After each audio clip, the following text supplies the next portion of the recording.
Hello friends, welcome to Hi-Inno.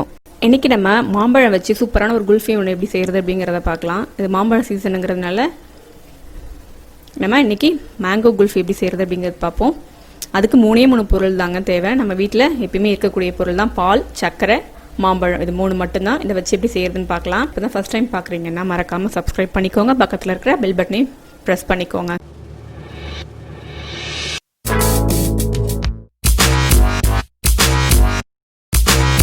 மாம்பழம் குல்ஃபி செய்கிறதுக்கு இன்றைக்கி நான் 1/2 லிட்டர் பால் தான் எடுத்திருக்கேன். ஃபேட் அதிகமாக இருக்கிற பால் எடுத்துக்கிட்டிங்கன்னா உங்களுக்கு டேஸ்ட் நல்லாயிருக்கும். இது நல்லா காஞ்சி பாதி அளவுக்கு வர்ற அளவுக்கு அடுப்பு சிம்லேயே வச்சு நல்லா அப்பப்போ கலக்கி விட்டுட்டே இருங்க. பால் நல்லா காயட்டும். அப்பப்போ சைடில் படிகிற அந்த ஆடையெல்லாம் எடுத்து விட்டுட்டே இருங்க. இது ஒரு பாதி அளவுக்கு வரட்டும். பாதி அளவுக்கு வந்துடுச்சு. இப்போது நம்ம சுகர் ஆட் பண்ணிக்கலாம். இன்றைக்கி 1/2 லிட்டர் பாலுக்கு நான் 5 டீஸ்பூன் அளவுக்கு தான் சுகர் ஆட் பண்ணியிருக்கேன். நீங்கள் டேஸ்ட்டு பார்த்துட்டு உங்களுக்கு இன்னும் வேணால் எக்ஸ்ட்ராவாக நீங்கள் ஆட் பண்ணிக்கோங்க. இதில் ஃப்ளேவருக்காக நான் ஏலக்காயெலாம் எதுவுமே ஆட் பண்ணல. உங்களுக்கு அப்படி அந்த ஃப்ளேவர் பிடிக்கும் அப்படின்னா நீங்கள் கொஞ்சமாக ஏலக்காய் தூள் சேர்த்துக்கோங்க. நம்ம போட்ட சர்க்கரை அந்த பாலில் நல்லா கரையிட்டோம். சர்க்கரைலாம் நல்லா கரைஞ்சிடுச்சு. ஸ்டவ் ஆஃப் பண்ணிவிடுங்க. இந்த பால் நல்லா ஆறட்டும். அதுக்குள்ளே நம்ம அந்த மேங்கோ பியூரி ரெடி பண்ணிக்கலாம். நல்லா பழுத்த மாம்பழமாக எடுத்துக்கிட்டிங்க அப்படின்னா குல்ஃபி நல்லா டேஸ்ட்டாக இருக்கும். இந்த நார் மாதிரி இல்லாமல் ருமானி இந்த மாதிரி அந்த வெரைட்டியில் இருக்கிற மாம்பழம் எடுத்துக்கிட்டிங்க அப்படின்னா குல்ஃபி ரொம்ப டேஸ்டியாகவே இருக்கும். கட் பண்ணிவிட்டு நம்ம அந்த தோல்லாம் இல்லாமல் நடுவில் உள்ள அந்த சதை பகுதியை மட்டும் நம்ம கட் பண்ணி எடுத்துக்கலாம். கட் பண்ணது இந்த மாதிரி ஸ்பூன் வச்சு நம்ம மிக்ஸி ஜாருக்கு மாற்றிப்போம். மாம்பழத்தோட சதை பகுதியெலாம் எடுத்துகிட்டு வந்துட்டோம்.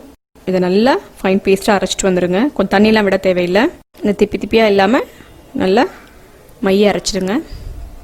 நம்மளோட மேங்கோ பியூரி ரெடி ஆகிடுச்சு. பாலும் இப்போ நல்லா ஆறட்டும்.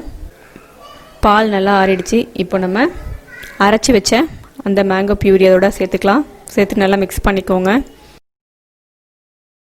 இது பாலோட சேரும்போது பார்த்திங்கன்னா சரியாக மிக்ஸ் ஆகாத மாதிரி இருக்கும். அதனால் என்ன பண்ணுறீங்கன்னா ஒரு மிக்சியில் வச்சுட்டு ஒரு 2 நிமிஷம் நல்லா ஹை ஸ்பீடில் வச்சு பிளெண்ட் பண்ணிக்கிட்டிங்கன்னா இந்த மாதிரி ஸ்மூத்தாக உங்களுக்கு இருக்கும். உங்ககிட்ட குல்ஃபி மோல்டு உங்ககிட்ட சின்ன சின்ன டம்ளர் இருந்தால் கூட அதையும் யூஸ் பண்ணிக்கோங்க. இன்றைக்கி நான் குல்ஃபி மோல்டில் குல்ஃபி பண்ண போகிறேன். நம்ம மிக்சியில் அரைச்சி வச்சுருக்கிற அந்த மேங்கோ பியூரி அதோட சேர்த்துக்கலாம். எல்லாம் மோல்ட்லேயும் ஃபில் பண்ணியாச்சு. அந்த மாதிரி மூடி இருந்ததுன்னா மூடி போட்டுக்கோங்க. நீங்கள் டம்ளர் வச்சுருந்தீங்க அப்படின்னா மேலே பாலித்தீன் கவர், எப்படி இல்லைன்னா அலுமினியம் ஃபாயில் இருந்தால் அதை கூட யூஸ் பண்ணிக்கலாம். நல்லா டைட்டாக போட்டுட்டு ஒரு ரப்பர் பேண்ட் போட்டுட்டிங்க அப்படின்னா மேலே அந்த ஐஸ் படியாமல் இருக்கும். அதுக்காக தான் அது. இந்த மாதிரி ஒரு ஐஸ் ஸ்டிக் யூஸ் பண்ணிக்கோங்க. ஐஸ் ஸ்டிக் இல்லைனாலும் பரவாயில்ல, நம்ம அப்படியே வச்சுட்டு நார்மல் ஸ்பூனால் கூட எடுத்து சாப்பிட்டுக்கலாம். இப்போ இதை நம்ம ஒரு நைட் ஃபுல்லாக நம்ம ஃப்ரீஸ் பண்ணிடலாம். இப்போ பாருங்கள், ஒரு ஓவர் நைட் ஃபுல்லாக நான் ஃப்ரீசரில் வச்சுருந்தேன், எடுத்து வச்சுருக்கேன் பாருங்கள். இந்த மாதிரி தண்ணி ஒன்று வச்சுக்கிட்டு நீங்கள் எடுக்கிறதுக்கு ஈஸியாக இருக்கும். உங்களுக்கு லைட்டாக டிப் பண்ணிவிட்டு எடுத்துகிட்டு குல்ஃபியை நம்ம வெளியில் எடுத்துடலாம். ஓப்பன் பண்ணி பாருங்கள். சூப்பராக நம்மளோட குல்ஃபி செட் ஆகிடுச்சு. இந்த மாதிரி லைட்டாக கையால் செஞ்சிங்க அப்படின்னா உங்களுக்கு மோல்டில் ஒட்டாமல் நல்லா வரும். நம்ம குல்ஃபி மோல்ட்லேருந்து குல்ஃபி எடுக்கிறப்ப பாருங்கள், சூப்பராக நல்லா செட் ஆகி வந்துடுச்சு. வாவ், சூப்பராக நம்ம குல்ஃபி ரெடி ஆகிடுச்சு பாருங்கள். இதே மாதிரி மீதி இருக்கிற எல்லா மோல்ட்லேருந்தும் நம்ம குல்ஃபி எடுத்து இந்த மாதிரி ஒரு பிளேட்டில் மாற்றிக்கலாம். நம்மளோட குல்ஃபி மோல்ட்லேருந்து குல்ஃபி எல்லாம் எடுத்து வேறு ஒரு பிளேட்டுக்கு மாற்றிட்டோம். வாவ், பார்க்கும்போது சாப்பிடணும் போல் இருக்குது. சூப்பரான நம்மளோட மேங்கோ குல்ஃபி ரெடி ஆகிடுச்சு.